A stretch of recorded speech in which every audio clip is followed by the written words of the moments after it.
Chris Carter here on the Locked On Steelers podcast. As the Steelers get ready to play the Colts, the offenses look like they could be primed for a shootout, but the Steelers have to make them play a Pittsburgh style of shootout. We'll talk about what that means and get you all of our Week 9 picks here on the Locked On Steelers podcast. Chris Carter, joined today by Josh Taylor. Let's get into it.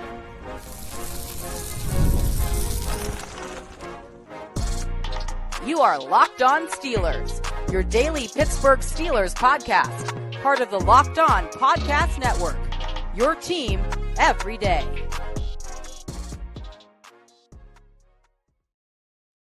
Hello and welcome to the Locked On Steelers podcast. I'm your host, Chris Carter, bringing you your daily dose of all things on the Pittsburgh Steelers. As always, you can find this show on your favorite podcasting apps and on YouTube. Like this video if you enjoyed. Subscribe to this YouTube channel to get all of your daily Monday through Friday episodes, as well as our bonus content. We thank you for making us your first listen every day because we're your team every day. And today's episode is brought to you by Mazda. Like the players, they sweat every detail because when you make every move count, pulling off the unexpected is only the beginning. Stay tuned for later for highlights in this week's Moving the Game Forward. Mazda, move and be moved. As I said before, we're joined by the man himself, Josh Taylor. You can see him on KDKA TV in the city of Pittsburgh. Josh, a lot of talk has been made about the Colts offense and how potent they've been. They're number one in scoring, number one in yards, number one in yards per play, number one in expected points. They're number one in so many things. They're top 10 in a lot of other things. They're top 5 in third downs. And the Steelers defense has been struggling. And sometimes, when we've talked a lot about what the defense needs to do, but sometimes a best defense can be a great offense. And I think a big key to this game is going to be the Steelers' offense matching blow for blow and even setting the pace with the scoring, but doing so their way. While people might think in the terms of shootout means high flying, let Aaron Rodgers rip it 50 times. This team runs the ball well, especially with those heavy packages. And that's something that I think that can counter a team like the Colts that loves to run lighter packages with their defense. Chris, it seems kind of strange that we're in 2025 and I'm back to the old thought process of the Steelers facing the Colts. And the best way to stop the Colts offense is to keep the Colts offense off the field. We talked about that 20 years ago with Peyton Manning, keeping the Colts offense and beating them. That's where we are right now. That might be the best way to stop them is to not give them the ball. How many times have I said possession is 9/10 of the law and it's 10/10 in football? Exactly. The only way you can stop this team is to not let them have the ball. That might be it because at this rate, and you talked about everything they've done. Chris, I've been saying this for probably 4 or 5 weeks that the Colts scared me, like legit scared me. And part of the reason why they scared me was because I can't find weaknesses with this team. I can't find weaknesses in their offense. Now, granted, is Daniel Jones maybe the weakness in the offense? Is that's what we're talking about? Maybe the quarterback's the weakness because their wide receiver room, it's not great, but it's at least dependable. You know what Tyler Warren can do. That offensive line with Quentin Nelson, probably one that, if not the best, one of the 2 or 3 best guards in the game as far as pass protection, as far as everything. And if you get him on the move, forget about it. It's over. If he's pulling, he's taking out what's in front of him. He's that great.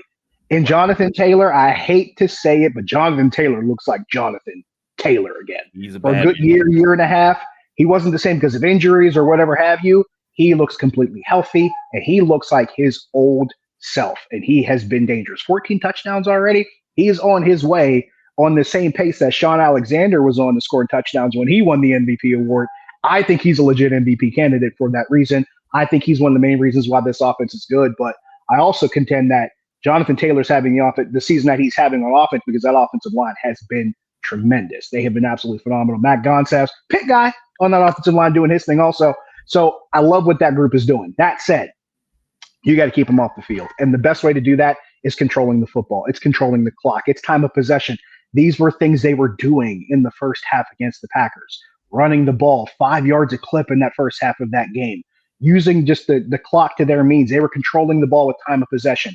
Getting on the plus side of the field. Getting into scoring position, whether it's field goals or touchdowns. But the thing you do is long, sustained drives that turn into points. Ideally, yes, you want 6. If you can get 3, but long, sustained drives that end in points and keeping this team off the field, getting the ball and keeping it for a while. If you can get it out of their hands, which is what this defensive strength is, doesn't hurt to do that too. I think so. That's definitely a big part of this too. I also look at, again, when you're looking at the Steelers offense and trying to counter and trying to get after this Colts defense, there are some factors. We talked about this with Zach Hicks on Crossover Thursday, whereas Jaylen Warren and especially those heavier packages might be a key to beat the Colts. When I look at their personnel packages and how they've deployed things, you look at sports information systems and how they try to chart everything.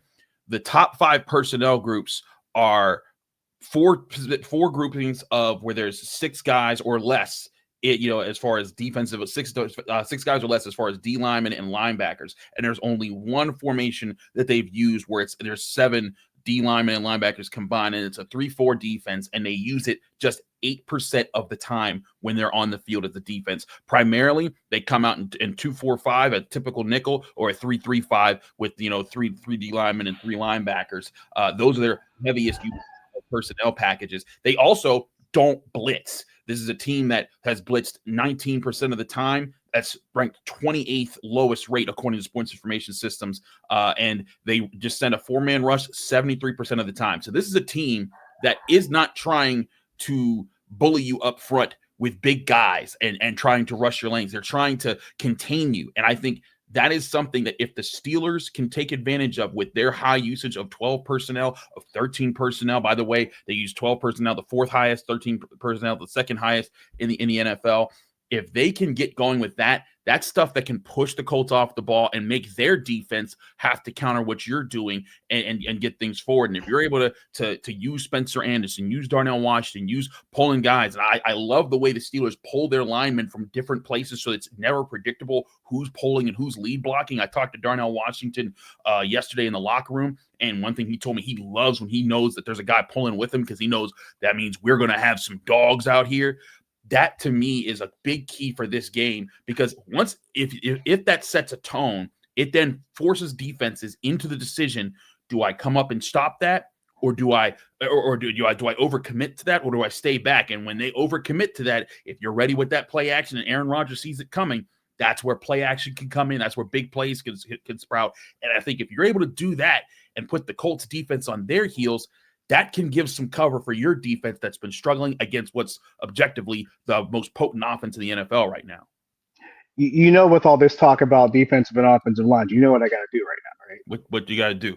I got to give a shout out to the Evil Trench Gang. The Evil Trench Gang. Evil Trench Gang. This is a game for us right here. Us Trench Gang people, us who like offensive and defensive line play. This is a game for us. I like how you mentioned the Colts using 4-down linemen. This is one of the things that I think kind of went under the radar in the offseason. One of their biggest offseason moves, I thought, wasn't even on the field. I thought one of the Colts' biggest offseason moves was their new defensive line coach. And he's a defensive line coach that folks around here should recognize. Charlie Partridge, who in my estimation was one of the best defensive line coach, if not the best defensive line coach in college football. And now he's with Indianapolis. He was here at Pitt, covered him at Pitt, covered him at Arkansas. And Charlie Partridge is one of the best, if not the best around. And you've got that guy coaching this defensive line and having these guys send 4. If anybody's good at making sure that's a fit that can work, it's Charlie Partridge. That's one thing I wanted to mention.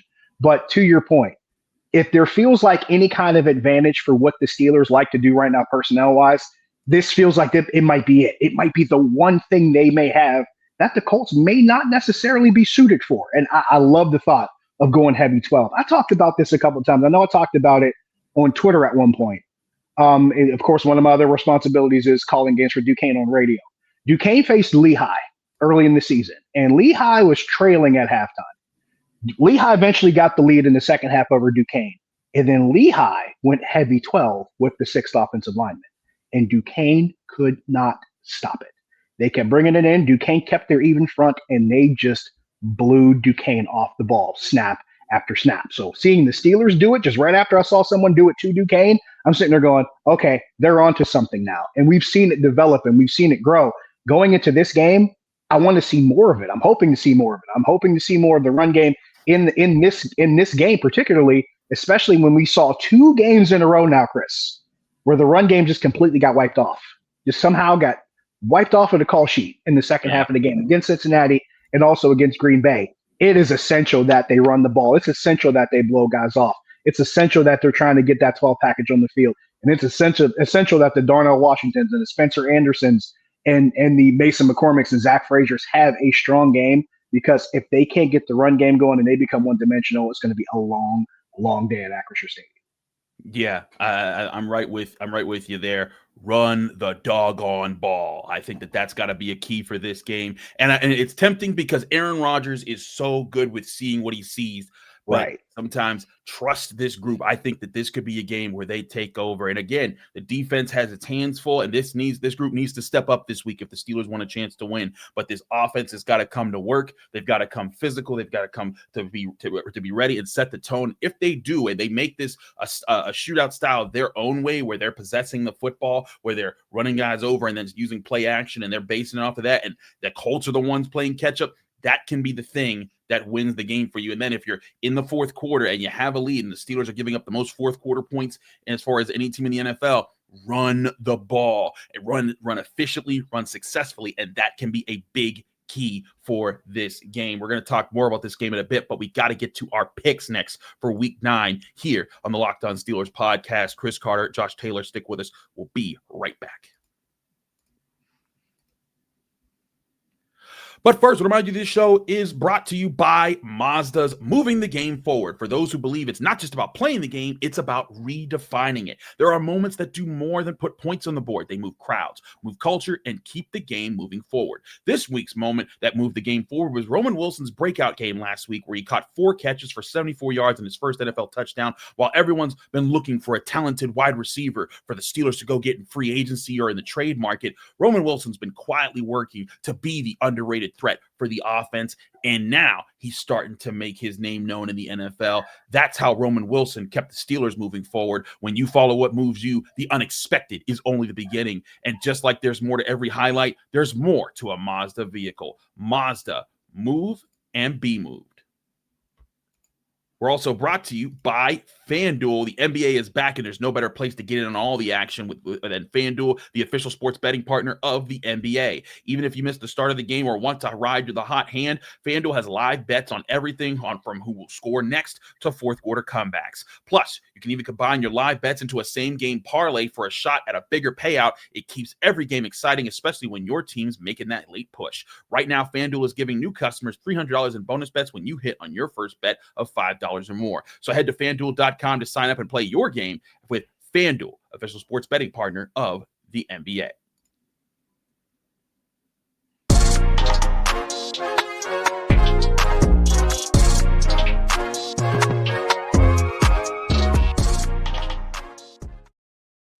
We're back here on the Locked On Steelers podcast. Chris Carter here with Josh Taylor of KDKA TV. Josh, it's time to get to our Week 9 picks in the NFL. Josh, you're not in our ESPN league, are you?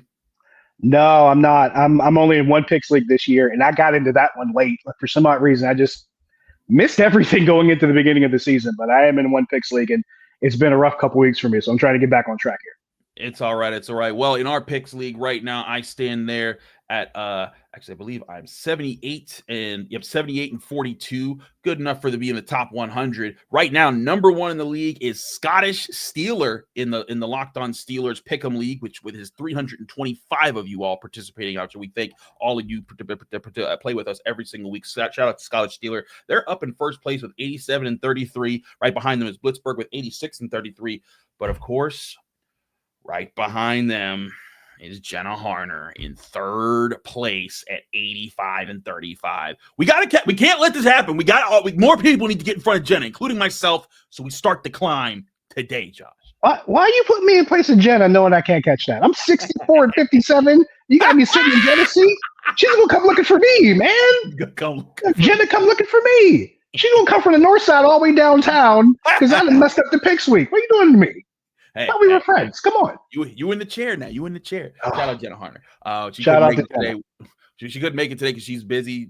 She's doing all the work, but you'll see her with me on on Skylights on Channel 11. Check that out. Friday night Skylights football.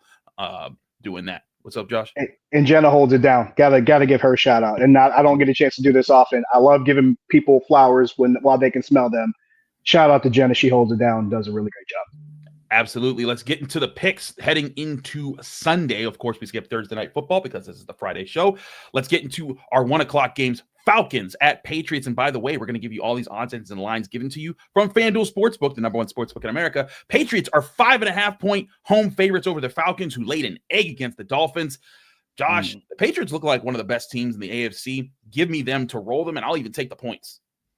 I will take the Patriots and the points as well, even though the Patriots have lost 2 games at home. They're 2 losses out of their 6-2 record. Both losses are at home, but I will take the Patriots in this one too. Panthers at Packers. The Packers are 13.5-point favorites. The Panthers have been hurt up and been bad. They had some good moments here and there, but give me the Packers, and those are a lot of points, but I'll take them anyways. I think the Packers are going to whoop them.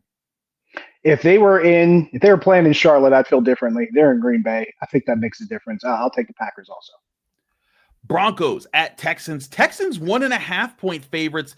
This is an interesting matchup for me because these are 2 really good defenses, maybe the 2 best defenses in the NFL right now when you look at how things have played out. The Broncos right now, though, riding high at 6-2. They're tied with the Patriots right now as far as being in the record. They would be the 3 seed if the playoffs started today. The Texans, they've stumbled out the gate. They're 3-4. They're out of the playoff picture right now, but they can work their way back in if they get some wins. FanDuel has the Texans as 1.5-point home favorites, but give me the Broncos in this one. I like their defense. I know Patrick Surtain's out this game, but I like their defense and I like their offense to do enough to cause problems for Houston, and I think that they find a way to get the win. What say you? I would not have expected us going into this part of the season and the defense of the Texans being their strength, but that's where we are right now. I think part of that goes to D'Amico Ryans. I think you should get credit for that, but I'm with you. Bo Nix right now? Yeah. I'm not, and I say this as a guy who has Bo Nix on his fantasy team, but I'm still not picking against them. Give me the Broncos also.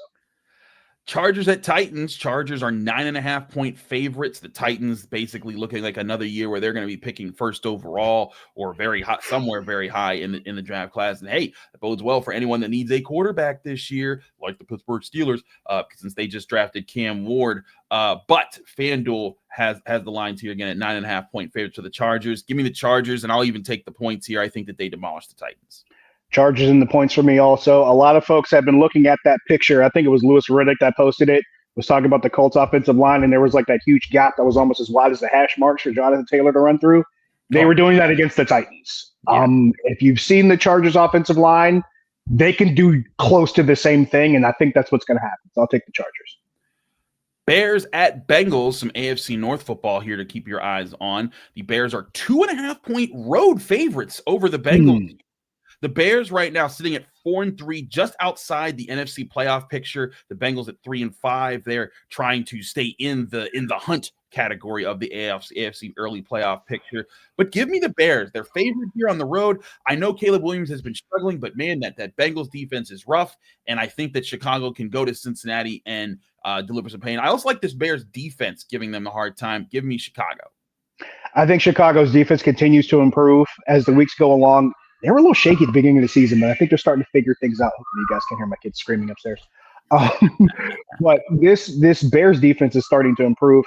I think if there's anybody that can figure out how to get this offense, especially in the way that it's been also developing, I think it's Ben Johnson. I think Caleb Williams is probably in that right predicament to go into Cincinnati against that defense and probably have some easier pick and shoot opportunities that he might not have had earlier this season. So I like the Bears also. Niners at Giants. Niners only 2.5-point favorites here against the Giants. I thought they'd be more, especially because they're 5-3 right now. The Giants 2-6, looking pretty rough for them.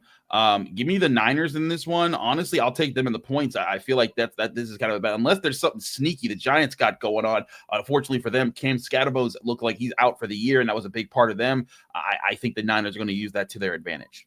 I feel the same way. I think they'll do the same thing, and somehow without Fred Warner, this 49ers defense just continues to play well.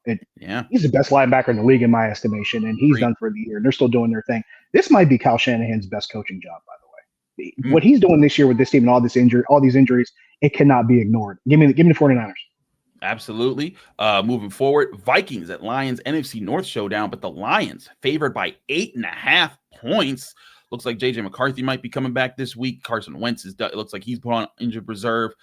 Yeah, give me the Lions. I think that Aiden Hutchinson just got paid. His offense is roaring. I think this is going to be an ugly one. I'll even take the 8.5 points with Detroit. I like what Detroit's offense has done since the beginning of the season. Last time you and I did this sort of thing, I was telling you about how it was a little shaky on the Lions' offensive line. Scratch that. They figured it out. They're running the ball. Goff is back to doing what he does. Sam Laporta might be my favorite tight end in the league right now. They're just doing everything that you like to see an offense do. They don't have any weaknesses. I think they'll give the Vikings a hard time, especially at home. I like the Lions at 8.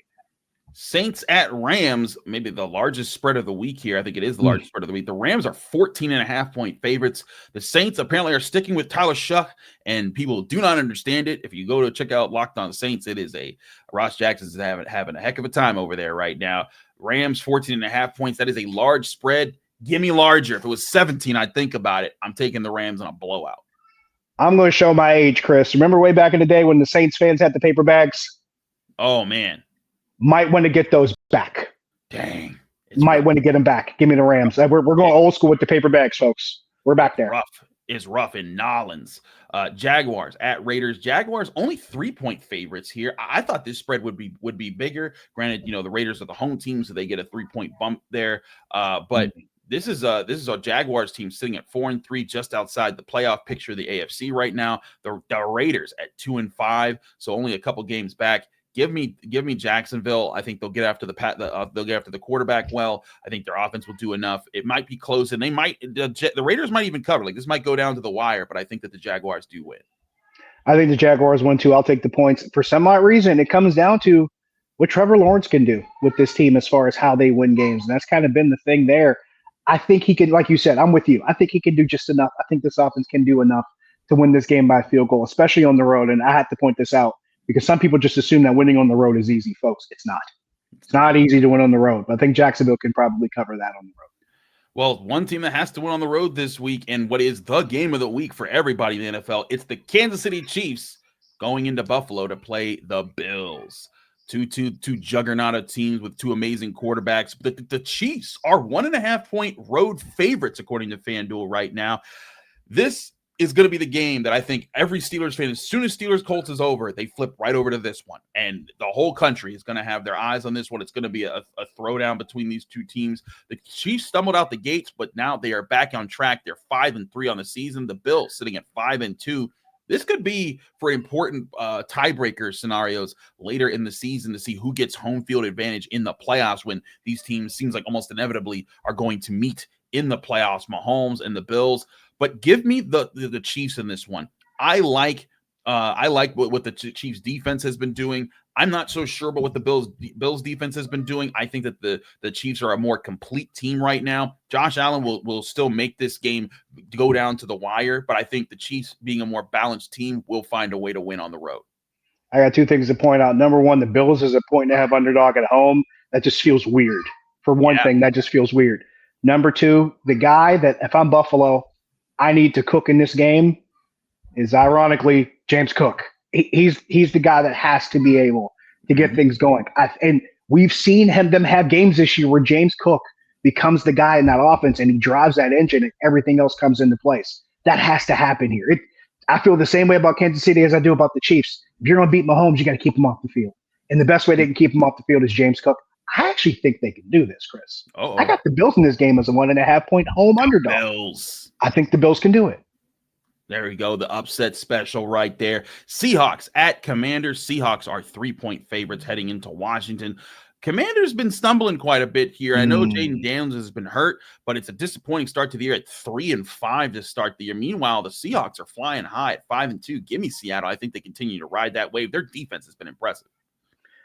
Is Mike Macdonald the coach of the year candidate? It feels that way. He's in the list, in my opinion. Yeah, I feel like he's on my list, and so is Shane Steichen. But yeah, I like Seattle.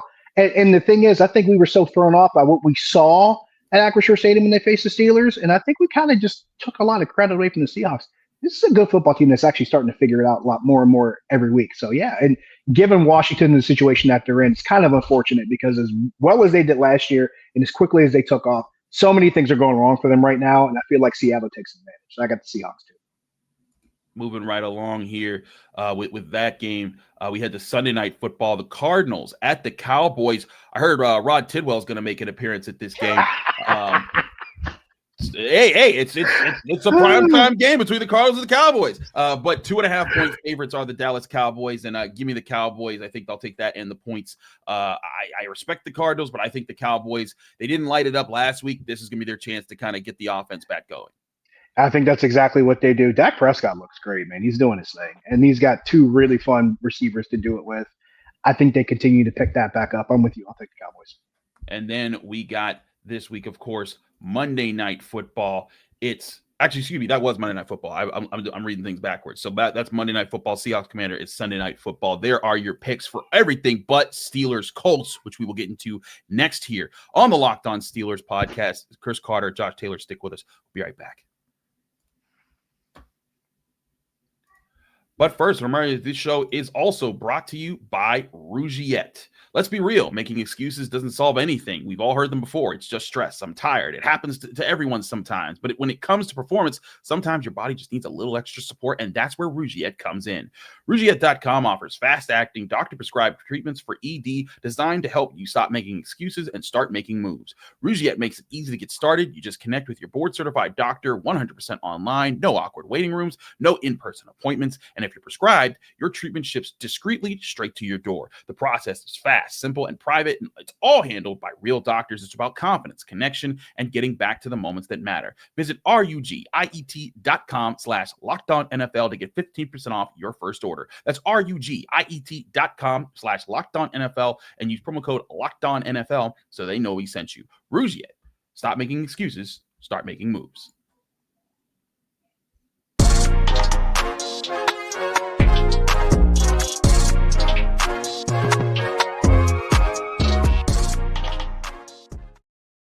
Back here on the Locked On Steelers podcast, Chris Carter here with Josh Taylor of KDKA TV.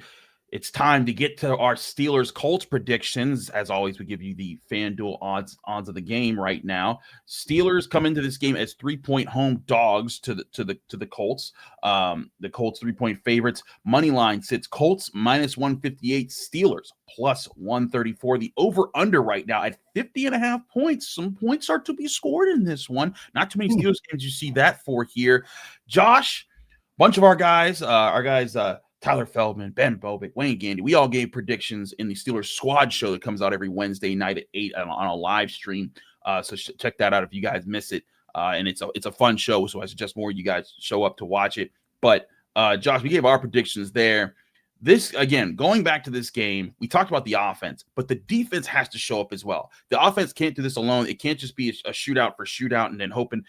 This defense has to solve some of his problems this week. It doesn't have to solve all of them. They don't have to shut this team out, but they've got to take away the middle part of the field. They've got to make it not easy on Daniel Jones, and they cannot let Jonathan Taylor dictate the pace of this game. And we talked to Zach Hicks of Locked On Colts. He said, actually, where a lot of people have it wrong, when you look at the numbers at the end of the game, Jonathan Taylor looks like he's dominant and he sets up Daniel Jones. But he says it's the opposite. Daniel Jones throwing the ball has been setting up the pace and setting up the space for Jonathan Taylor to run the ball. And so to me, they've got to be able to take away the middle part of the field. They've got to win with inside leverage, and they have to stop the run. They do those two things.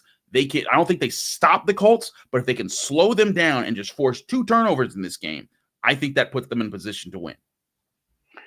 I'm in the same position you are. I'm in the same place. Now, I'll go back to this again. If they can play, and we talked about the offense playing the way they played in the first half against Green Bay.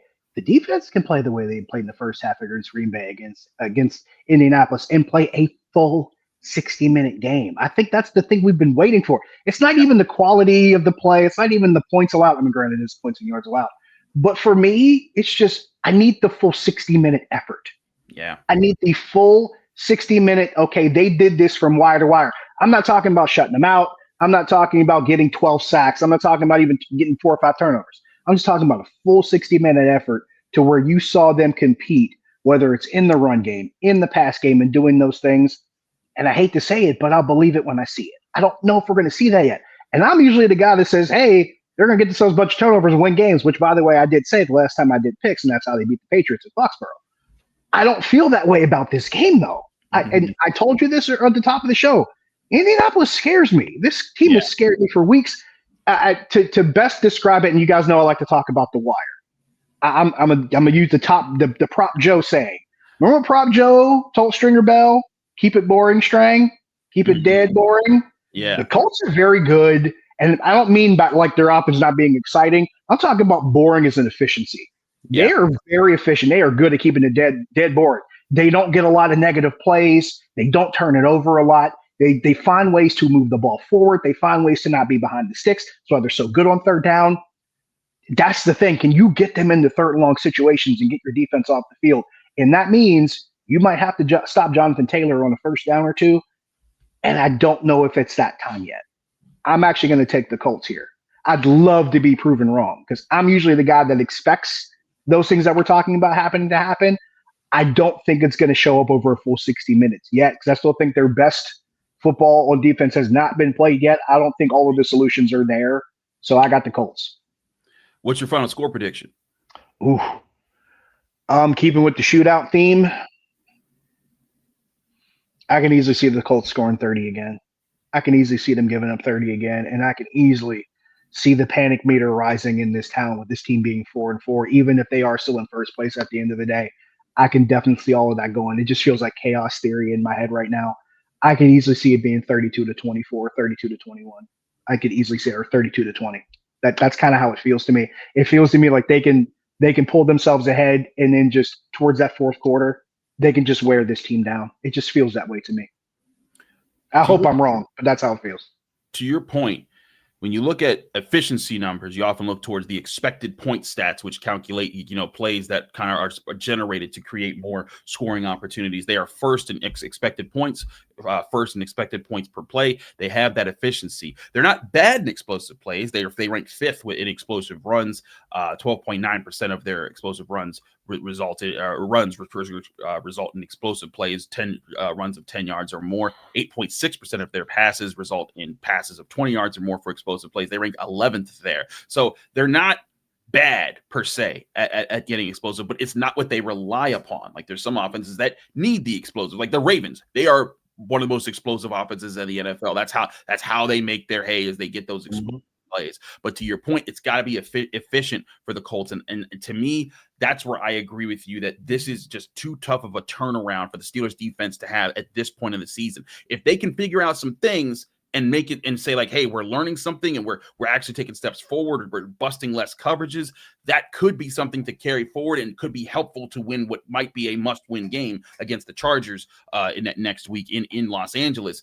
But I just look at this and I find it too hard for this team to about face so many elements of their defense in a week's time. And granted, you're at home, this is your opportunity. And I will say this, I am not impressed by too many of the Colts wins right now, other than the fact that they've demolished people, but like they beat the That's fair. I like the Broncos a little bit, but not as some, like I still think that between these two teams, the Steelers have the most impressive win by beating New England in New England, which also fair. And so that's one thing that could work for the Steelers. Again, to me, the key here is if you can run the ball yourself, if you can control the pace of the game, the Steelers do have a path to win this game. This is not an unwinnable game. I just think this is a lot to ask of them to figure it out this quickly defensively and to turn things around for them. That's why I have the Steelers losing this game 34-24. Like you said, I do think it just ramps up the meter of panic. But again, I think if there's a way where they can find something to say, hey, we did this better in this game, and it was more disciplined play, and it was just the Colts played a really great game while you were in tight coverages. I think that can be something that the Steelers can say, okay, we're getting closer, we're being more responsible, we're being more sound. If we can do that against some of these other teams, we will be able to come out on top. I just don't think it's going to happen this week. It feels like out of the skillet and into the fire, especially against this offense. We just rattle off a bunch of numbers about everything they're doing right. And I'll say this again, I don't see many weaknesses and see many things that they're doing wrong. There's a reason why they're 7-1. And if you're talking about, and let's not kid ourselves, this defense is in need of a get-right game. This ain't an offense that you face in a get-right game. No. This ain't the one you want to go. This would be a nice time to play the Browns. This would be a really nice perfect time to play Cleveland. Perfect time to play Cleveland. Perfect time to maybe face a Jets team, but trying to get right against this offense, it feels like too tall of a task for me. I don't see it. I'm right with you there. But hey, maybe they will make it happen, and I'll have to wear the bag of shame again for a second time this season because I picked against them with the Patriots, and they made me wear my bag of shame. I'm not sure. You and New Orleans fans, y'all can compare. You can compare bags. We can compare bags. You do a bag have jersey swaps after the game. You guys can do bag swaps. Yeah, that would be. There you go. But he is Josh Taylor of KDKA TV. We'll see if the Steelers can prove us wrong with their Sunday 1 p.m. kickoff at Acrisure Stadium against the 7-1 Indianapolis Colts, who sit atop the AFC and atop the NFL right now, while the Steelers sit 4-3 atop the AFC North. Josh, thanks so much for joining us here on the Locked On Steelers podcast. Let people can find you, follow you, and get more of your work. Josh Taylor HD. That's where you find me. That's where it is. That's every social media platform as far as that. As far as finding me on the TV, KDKA TV News, most oftentimes I'm in the evening, sometimes at Anchor Desk, sometimes I'm in the field, and every once in a while I'll still talk about a little sports here and there. And also Duquesne football games on 970 AM and also 104.7 HD2 radio with Alex Benormius. Next home game coming up on November 15th against LIU. That's where I will be also, so that's where you find me. Thank you, Josh, for joining us. Thank you. And thank you all for joining us here on the Locked On Steelers podcast. I'm your host, Chris Carter. You can follow me on Twitter, Instagram, TikTok, Blue Sky, wherever you get your social media. It's at Carter Critiques is always my handle. You can read my work in the Pittsburgh Post-Gazette by going to post-gazette.com. I have a story from the Steelers facility on the Steelers new safety, Kyle Duggar, and what could be going on there. I'll also be having a story on Roman Wilson coming out on what the Steelers have been seeing him do right in practice to help him show up in the game. Read all that in the Pittsburgh Post-Gazette. But as always, check out this show, the Locked On Steelers podcast, wherever you get podcasts and on YouTube. Like this video if you enjoyed. Subscribe to this channel to get all of your daily Monday through Friday episodes. We're back here Sunday night. We'll have the squad show live right after the game with Tyler Feldman, Wayne Gandy, and the boys talking about the game. And of course, you can follow me right after that. I'll be doing my show Sunday night on the Locked On Steelers podcast. We'll see you here Sunday night after Steelers Colts.